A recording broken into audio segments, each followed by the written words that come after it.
کچھ دیوبندی علماء کا جواب دینے کی سعادت حاصل ہو رہی تھی۔ آج میں آپ کو یہ عرض کرنا چاہتا ہوں کہ دیوبندی مولویوں سے ہمارے اختلافات کیا ہیں۔ کیا یہ فروعی اختلافات ہیں یا کہ عقائد کی بنیاد پر سنگین قسم کے اختلافات ہیں۔ گزارش یہ ہے کہ جتنے بھی الزامات علماء دیوبند کی جانب سے اہل سنت پر لگائے جاتے ہیں وہ تقریباً فروعی بنیاد پر ہے۔ یعنی وہ کہتے ہیں یا رسول اللہ کیوں کہتے ہیں، وہ کہتے ہیں کہ جناب کل کیوں کرتے ہیں، چیلم کیوں کرتے ہیں، 11ویں کیوں دیتے ہیں، 12ویں کیوں دیتے ہیں، میلاد کیوں کرتے ہیں، یہ سارے فروعی اختلافات ہیں۔ ہاں، ان کا جو یا رسول اللہ کو شرک کہنا ہے یا حیات النبی کے مسئلے پر ان کی کذب بیانی ہے وہ علیحدہ مسائل ہے۔ جو ہماری طرف سے ان پر اعتراضات ہیں وہ عقیدہ کی بنیاد پر اتنے سخت ہیں کہ جن کی بنیاد پر اعلیٰ حضرت تاجدار بریلی رحمۃ اللہ تعالی علیہ نے فرمایا کہ جس نے ان کے کفر میں شک کیا وہ بھی کافر ہو گیا۔ اب سنیے علماء دیوبند سے ہمارے اختلافات کی وجہ کیا ہے۔ سب سے پہلے تو ہماری اختلاف کی وجہ ذات باری تعالیٰ ہے۔ یعنی یہ جو توحید کی رٹ لگاتے ہیں، اصل حقیقت یہ ہے کہ یہ اللہ تعالیٰ کی بارگاہ کے بھی گستاخ ہے۔ یہ میرے ہاتھ میں کتاب ہے بلغۃ الحیران۔ اب اس بلغۃ الحیران کتاب میں مولوی حسین علی یوا بجرا کا ہے، اس نے کیا لکھا، کہتا ہے کہ اللہ رب العزت کو پہلے کچھ معلوم نہیں ہوتا کہ بندہ کیا کرے گا، جب کوئی کام کر لیتا ہے تو اس کے بعد اللہ کو پتہ چلتا ہے، معاذ من ذالک۔ اور آگے دیکھیے تالیفات رشیدیہ، یہ میرے سامنے کتاب ہے مولوی رشید احمد گنگوئی کا کہ فتاوی جات، تو اس میں اس نے لکھا کہ کذب باری تعالیٰ داخل قدرت ہے، داخل تحت قدرت ہے، یعنی معاذ من ذالک اللہ جھوٹ بول سکتا ہے۔ اور اس پر پھر تعبیلات دی گئی کہ جب بندہ جھوٹ بول سکتا ہے تو پھر اللہ کیوں نہیں جھوٹ بول سکتا، اگر بندہ بول سکتا ہے اللہ نہیں بول سکتا تو پھر بندے کا جو اختیار ہے، بندے کی جو طاقت ہے، جو قوت ہے وہ اللہ سے زیادہ ہوگی معاذ من ذالک۔ حالانکہ یہ ایک عیب ہے، ان بے وقوفوں کو یہ بھی نہیں پتا کہ رب تعالیٰ جھوٹ نہیں بول سکتا، کیوں؟ یہ عیب ہے، اور عیب رب تعالیٰ کی ذات میں پایا نہیں جاتا۔ اور براہین القادیہ کے اندر لکھا ہے، اس میں لکھا ہے کہ امکان کذب یہ کچھ جدید مسئلہ نہیں ہے، کہتا ہے قدیمی مسئلہ ہے، اس میں بہت بڑا اختلاف علماء میں پایا جاتا ہے۔ یہ جھوٹ بولتا ہے، کذب بیانی کرتا ہے رب تعالیٰ کی بارگاہ میں جھوٹ کے معاملے پر کہ اللہ جھوٹ بول سکتا ہے یا نہیں، کسی کا بھی اختلاف نہیں ہے، سارے یہی کہتے ہیں اللہ ہر عیب سے پاک ہے، اس میں کوئی عیب نہیں ہے۔ اب دیکھیے یہ جو گلی گلی میں لے کر کتاب پھرتے ہیں، جس کتاب کا نام ہے فضائل اعمال، تبلیغی جماعت والوں نے قرآن نہیں اس کو اپنے بغل میں چھپایا ہوتا ہے۔ ہر ایک کے پاس یہ کتاب ہوتی ہے، ہر دیوبندی کے ممبر پر یہ کتاب پڑی ہوتی ہے، ہر تبلیغی جماعت والے کے بستر میں یہ کتاب چھپی ہے۔ اب اس میں کیا لکھا ہے، بڑی عجیب سی بات ہے۔ پہلے تو میں نے آپ کو یہ عرض کیا کہ اللہ تعالیٰ کی بارگاہ کے بارے میں ان کا کیا عقیدہ ہے۔ اب ذرا دیکھیے کہ قرآن جو کلام الہی ہے اس کے بارے میں ان کا کیا عقیدہ ہے۔ یہاں پر یہ کہتا ہے کہ نماز کا معظم حصہ ذکر ہے، قرات قرآن ہے، یہ چیزیں یعنی نماز اور ذکر اور قرآن، یعنی قرآن اور ذکر، ان دو چیزوں کا تخصیص کے ساتھ ذکر کیا ہے اس نے۔ یہ چیزیں اگر غفلت کی حالت میں ہوں، یعنی قرآن اور ذکر اگر غفلت کی حالت میں کی جائے تو یہ مناجات یا کلام نہیں بلکہ ایسے ہی ہے جیسے بخار کی حالت میں ہذیان اور بکواس ہوتی ہے۔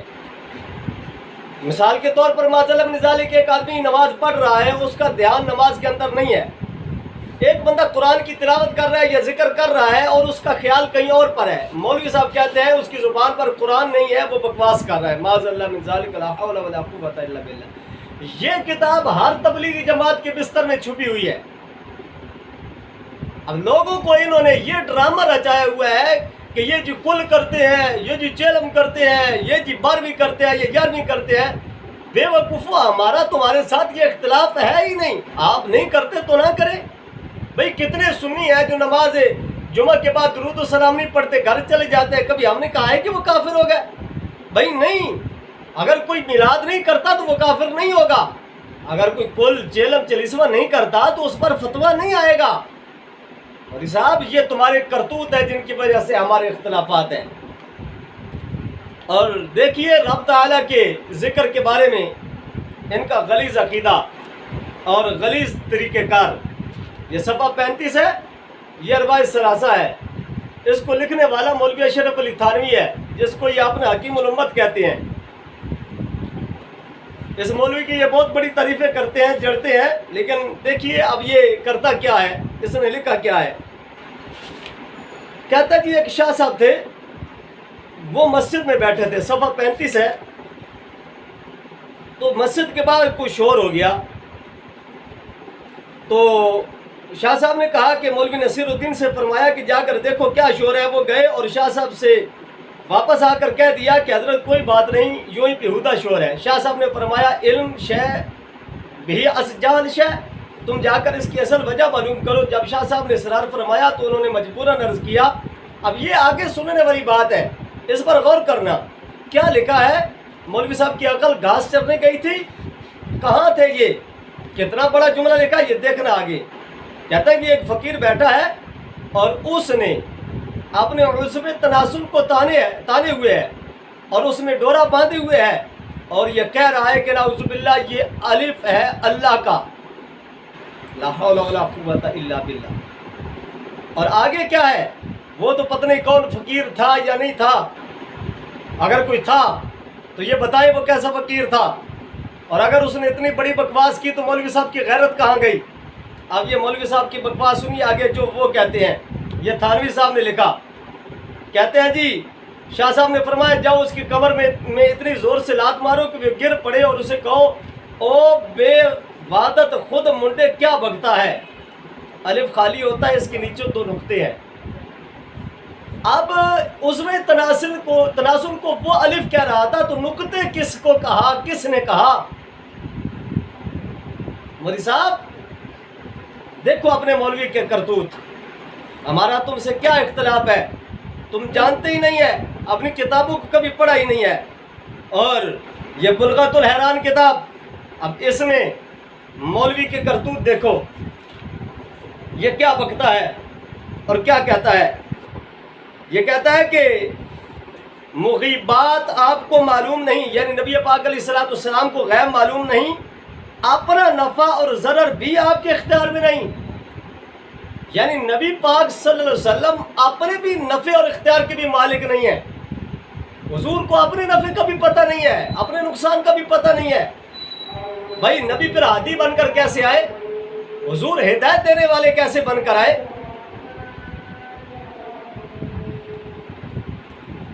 غیرت نہ ہو تو ایسے ہی ہوتا ہے. اور آگے دیکھیے یہ براہین القاطعہ. اب اس میں مولوی صاحب نے کیا بکواس کر دی. صفحہ 55 پہ یہ مولوی صاحب کہتے ہیں کہ شیطان و ملک الموت کا حال دیکھ کر علم محیط زمین کا فقر عالم کو خلاف نصوص قطعیہ کے بلا دلیل محض قیاس فاسدہ سے ثابت کرنا شرک نہیں تو کون سا ایمان کا حصہ ہے. شیطان و ملک الموت کو یہ وسعت، یعنی شیطان کا علم اور ملک الموت کا علم، اس کی یہ وسعت نص سے ثابت ہے. اور فخر عالم صلی اللہ علیہ وسلم کی وسعت علم کی کون سی نص قطعی ہے جس سے تمام نصوص کو رد کر کے ایک شرک ثابت کیا جاتا ہے. کہتا ہے شیطان کو ساری کائنات کا علم ہے، ملک الموت کو ساری کائنات کا علم ہے. اس پر قرآن ہمیں بتا رہا ہے، لیکن حضور کے بارے میں تو قرآن نے بتایا ہی نہیں ہے. یہ شرک ہے حضور کے علم کو ماننا. اور اپنے اپنے شیطان کی ماننا یہ ٹھیک ہے۔ ختم نبوت پر ڈاکہ ڈالا تو یہ تمہارے مولوی نے ڈالا، یہ تعزیر الناس ہے تمہارا مولوی۔ یہ بدنام زمانہ کتاب جس کو پارلیمنٹ کے اندر مرزائیوں نے حضور علیہ السلام کی ختم نبوت کے خلاف پیش کیا اور کہنے لگے کہ تمہارے مولوی نے لکھا ہے کہ بلکہ اگر بالفرض آپ کے زمانے میں بھی کہیں اور کوئی نبی ہو، جب بھی آپ کا خاتم ہونا بس دستور باقی رہے گا کہ اگر حضور کے بعد اگر کوئی اور نبی بھی آ جائے تو پھر بھی حضور کی ختم نبوت میں کوئی فرق نہیں پڑتا۔ یہ ہے تمہارے کالے کرتوت جن کی وجہ سے ہمیں تمہارے ساتھ اختلاف ہے۔ ابھی تو تھوڑا سا آئینہ دکھایا، بہت سارا ہمارا اختلاف ہے۔ ابھی تو بہت ساری کتابیں رہتی ہیں جو میں نے آپ کے سامنے پیش نہیں کی۔ تو میں علماء دیوبند سے کہتا ہوں، یہ جو کل 40واں 12ویں 11ویں میلاد، یہ جو تم نے جھگڑے شروع کیے ہیں، لوگوں کو ڈرامے بازیاں دکھائی ہیں، اپنے اصلی کرتوتوں پہ آؤ۔